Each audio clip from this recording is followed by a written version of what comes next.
Here we're going to use Mito AI to analyze the Titanic dataset.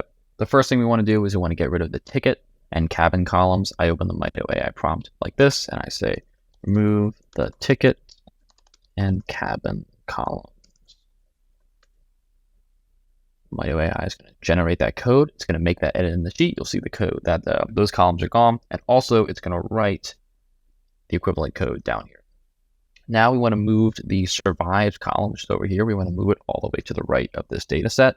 This is something that's probably faster to do in Mito than in the AI model. All I have to do is just drag this, and we see the survived column gets moved over to the right. And also we get that code generated down here.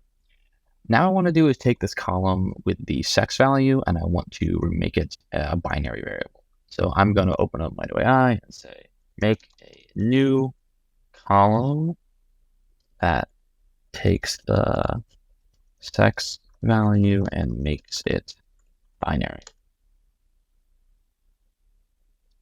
So Mito AI just created that code and it wrote the code down here. And if we scroll over, we'll see that new column here and it's highlighted green to let us know that that's what the Mito AI did. That's the new values there. The last thing I want to do is I want to take the age and fair columns and I want to get rid of all the missing values. So I can see here we have some null values in the age column, 264 of them. If I open Mito AI, I'm going to say replace all the missing values in age and fair with the median value.